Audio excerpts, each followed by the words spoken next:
All right, something new called Descartes' rules of signs. That's how you say it, Descartes.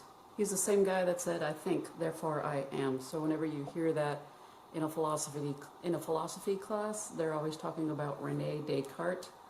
And when you graph, you can also thank him because the graph, the XY plane, is named after him, called the Cartesian plane. So this guy is really big in math. But his name is René Descartes. So he's got this thing called the rules of signs, Descartes' rules of signs. It tells you if a certain polynomial function may have the following. Does it have positive, negative, and or imaginary roots? So it tells you, does it have these? It tells you how many of each there are. Not only does it tell you how many of each there are, it's also going to tell you the possible combinations of them. The only thing it does not do is tell you which one of those combinations is the right combination. Steps for Descartes' rules of signs. The first thing you need to do, as always, is it in descending order? It's got to be in descending order to do this. All right? The cool thing about this is that you don't need it as far as any missing pieces, any missing variables whatsoever. So long as it's in descending order, you don't have to put in like 0x cubed or 0x or anything like that. So long as it's in descending order, you're fine. Another thing, step 2, is the polynomial is expanded completely so that the last number in the polynomial is a constant number. All they're telling you is that you better make sure it's expanded completely. So you should not have a bunch of parentheses. If you do have parentheses, you got to multiply / FOIL / distribute out completely. That's what they're saying. This next note is big, and if I put this on a quiz, it is really amazing how many people get it wrong. All right, if there is no constant term, in other words, the very last term is not like a 7 or a -5, all right? If there is no constant term, then 0 is going to be a factor of the polynomial. So that is a special case that happens when there is no constant term. And again, remember that imaginary numbers come in pairs. Complex conjugates, complex numbers, always come in pairs. Let's look at our first example. We're going to use Descartes' rules of signs on this given p of x. Notice it's not in descending order. Holy cow. Be very careful. So if it's not in descending order, rearrange it. So 7, 6, notice I'm missing a 5, who cares? 4, 3, I'm missing a 2 and a 1, but I do have a constant. So it is in descending order. Missing terms, I don't care. I don't need them. All right? Again, no need for missing terms. All right? What we're doing first, and understand this. So what does this note mean? P of x means p of positive x. When you string this all out the way it is, this x is really a positive x in here. Okay? So when it says, when you say I have $3, you don't say I have positive $3. It's just like we don't say this is p of positive x. Whenever we write p of x is equal to, it's understood that the x is positive. That's what we're talking about. When you start doing Descartes' rules of signs, here's what I would highly suggest you do. You've got basically this little, and I don't want to say table, but for the lack of a better word, that's what we'll say. You have positive answers by definition. You have negative answers by definition, and you also have imaginary numbers by definition. Believe it or not, what the book doesn't say is that all of these, if you were to add them together, the positive, the negative, and imaginary numbers, all of your answers will equal the degree of the polynomial. I think I've stressed this in a few videos, but in case you didn't get it, this is pretty cool. All right? This is called the polynomial degree. I'm just too lazy to write degree, so I just put it as a little thingy up there.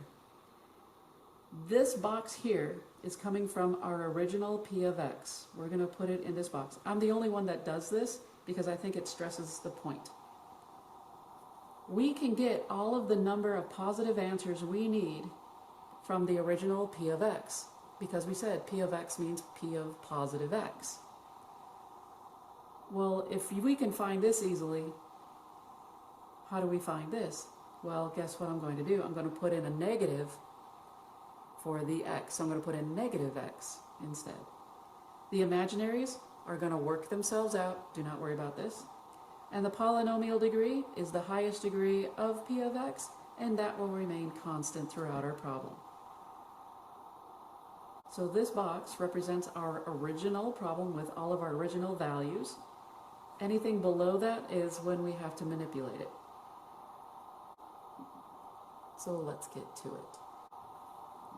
This is p of x. I put the plus sign in here so that we could actually see it. Here's how this rolls, and believe it or not, this is the easiest thing, okay? Take a look at your first term, and this is a positive 5. And what I'm going to do is just jump between terms. So I'm looking at positive 5, x to the 7, minus 4x to the 6. And Descartes says, hey, is there a sign change between the two? In other words, is it a change from a positive to a negative? And we say, yeah, that's 1. And then we're going to jump from the second term to the third term. Is there a sign change between this term and this term? So now we're going from a negative to a positive, and we're like, yeah, that's a sign change. Then we're going to do it between the next two. All right, so is there a sign change between positive 3 to negative 9? And we go, yeah, there's a sign change. And then we go to the last two. It's a negative to a positive. That is a change in signs. So that's all you're doing, a change of signs. And then you're going to count these. 1, 2, 3, 4. How many sign changes did we have? We had 4 when x was positive. So our answer of 4 will go here. We had 4 sign changes in our polynomial.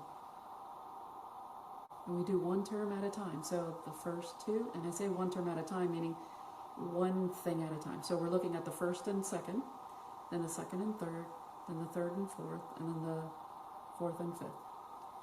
So, is there a sign change? Yeah, between positive and negative. Got one. Between a negative and a positive. Yeah. Positive and negative. Yeah. Negative and positive. Yeah. Is it always going to happen like that? The answer is no. Now, what is the degree of our polynomial? Well, when they talk about a polynomial degree, they're talking the highest power. My polynomial degree is 7. We need to find the negative ones. What do we do for a negative of x? Well, what I would highly suggest you do is you put parentheses around your x, push out the number, and push out the power. You should only have x in here. And we're going to replace every single x with a negative x in it. All right, so again, the only thing that should be in parentheses is your x, powers outside, coefficients on the outside. Okay, good to go. Parentheses everywhere. All my x's are besides themselves. All my x's are by themselves. And now we just have to work out the negatives. Next thing is to understand the negatives and exponents. A negative raised to an odd power is a negative. A negative to an even power comes out positive. So what I'm going to do is, maybe below this, all right, what's negative number raised to an odd power? It is negative. What is a negative raised to an even power? That will become positive no matter what it is. A negative to an even power comes out positive, because again, a negative times a negative, those are 2, right? Those are 2 of them, that's an even number. Negative times a negative is positive. It will always be positive when you have an even exponent. you have a negative raised to an odd power. Negative, negative, negative. 3 negatives, 2 of which are positive. Oh, sorry, I did not mean to do that. 2, let's do that again. A negative, and a negative. 2 of them give me a positive. I have a negative left over. So that's how this is working. He just wants to know the amount of sign changes. But right now we got to deal with our powers. So a negative cubed is going to be a negative. Anything that has a positive will never affect the sign of here, because what's a positive 1 times a negative 4? It's still a negative 4. It doesn't do anything. So when you have a negative raised to an even, you leave this sign the way that it's at. When you have a negative raised to an odd, its sign is going to change. So again, this was a positive 5, but because this negative was to an odd exponent, the sign changed. All you do is change the sign for an odd. An even number will remain the same. Negative 4 is still negative 4 because any even raised to an even power, any negative raised to an even power is positive. So it doesn't affect this. Positive 1 times a negative 4 is still a negative 4. Same thing goes here. What is a positive 1 times a positive 3? It's still a positive 3. We said a negative raised to an odd is negative. What is a negative 1 times 9? Sorry. What is a negative 1 times a negative 9? It changed its sign. It's positive. And what of the constant? Doesn't do anything. Just leave it alone. Next, we are going to count the sign changes. So what's a negative and a negative? There is no sign change whatsoever. Negative to negative, none. We went from a negative 4 to a positive 3. Is there a sign change? Yep, there's one there. We went from a positive 3 to a positive 9. Is there a sign change? No, they're both positive. Is there a sign change between 9 and 3? No. So how many sign changes did we have? Well, 0 plus 1 plus 0 plus 0 is just 1. This answer of 1 is going to go in our little box. So I'm going to put the 1 here. And now, this is what I mean about the imaginaries just going to fall into place. What's 4 plus 1 is 5. 5 plus what gives me 7? It has to be a 2. Now, before I say has to, it better be even, okay? This cannot be odd. If this is odd, then there's an extra something happening in this problem, which we'll get to. But 4 plus 1 is 5. 5 plus, this is an even number, 5 plus 2 is 7. So long as the imaginaries are coming out even, you are good to go. Everything added to 7, that's another plus, so we're still good to go. The question is, now what? This was only like part 1. This came from our box, right? The 4 and the 1 came from our box. This was our original number for 4, for our positives. The original number 1 for our negatives. That's where that came from. Now, we do have a couple rules to go to, okay? We need, by Descartes' rules of signs, to end up with 1s and 0s. So we want binary as our final result for what we're doing now, okay? Notice that the negative number, we had 1 sign change, is already at 1. I cannot go below that. I have to stay at 1 or 0. This is at 1. I cannot decrease it any further. Evens can decrease to 0. Odds can only decrease to 1. I know this doesn't make sense yet, but just wait for another example that's a little bit more complicated. But this ends at 1, so this fulfills going to 1. Our positives started at 4. We need to decrease this until we get to 0. The only way we can decrease this is by the number 2. And that's because imaginaries come in pairs. So we decrease all of our answers for positive, in this case only, because of imaginary numbers. So we're going to decrease 4 by the number 2. So the number 4 minus 2 gives me the number 2. This is not 0. I go and I decrease until I get to 0 or 1. I'm going to subtract 2 due to complex numbers. So I'm going to subtract 2 and that gives me 0. Did I get to 0? Yes. This guy went to 1. So evens decrease to 0, odds decrease to 1. But he's 1 already, so I'm done with that guy. So far, so good. Here's what I want to discuss. We have positive numbers and negative numbers, right? What I want to do is I want to take positive numbers times negative numbers. Now, I'm not talking about the number 4. How many numbers did you write down? 4, 2, 0. We wrote down 3 numbers that we have for our positives. How many numbers are written down for our negatives? We had 1. To find all possible combinations, to find the number of rows possible in this problem, add up all the numbers that you found for the positives. 1, 2, 3.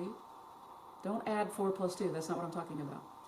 Add up how many numbers you wrote down underneath the positive. You wrote 1, 2, 3. There are 3 numbers for positives, and we wrote down the number 1, so there's only 1 number underneath it for negative. 3 times 1 tells us there are 3 possible combinations for this problem. In other words, there are 3 rows you're going to develop. If you understand this concept, then it's not going to be so scary trying to figure out, did I get them all? Okay? Which is a concern with a lot of students. Now that you know the number of combinations, I'm going to show you where they come from. Okay? They come from these numbers right here. All the possible combinations, and I'm just going to draw a line. Are you guys ready? And I'll use a different color. The number of possible combinations come from 4 goes to 1, 2 is going to go to 1, and 0 is also going to go to 1. They all share the same number in this case. Okay, this is the number of possible outcomes that you could have. We are going to fill in our table doing that. Now that we know the positive numbers, how many there are, and negatives, realize that we said our first line was from 4 to 1. Well, the original takes care of that. So here's our box. Then we said, well, reduce 4 by 2, and we get the number 2. And then we said 2 went to 1. And then we said, hey, let's reduce 2 by 2 until we get to either 0 or 1. And again, evens reduce to 0, odds reduce to 1. We also said 0 went to 1 as well. That's our combination. 4 went to 1, 2 went to 1, and 0 went to 1. Our polynomial degree will never change, and it is equal to the positive, negative, and the imaginary numbers combined. So, now that we have our original filled in, let's talk about our next step. What's 2 plus 1? 3. 3 plus what gives me 7? Well, that's the number 4. 0 plus 1 is 1. 1 plus what equals 7? Well, that's 6. And there you go. You filled in your table using Descartes' rules of signs.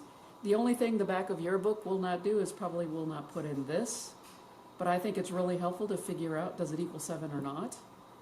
But again, your book will only show this right here. So let's look at this. René Descartes' rules of signs tells us how many solutions there could be. There are 4 possible positive solutions with 1 negative and 2 imaginary numbers. That is 1 possible outcome for this problem. Or you could have 2 positive answers with 1 negative answer and 4 imaginary answers. Or there can be no positives, one negative answer with 6 imaginary. These are the only possible combinations for P of X. That's the only thing that's going to happen here. What you got to do is figure that out. He just says, here are the combos. That is it. It doesn't help us solve. It doesn't tell us which one it is. And that's the bad thing about it, but at the same time, he does narrow the field saying it could be that, that, or that. And then it's left up to you to figure it out.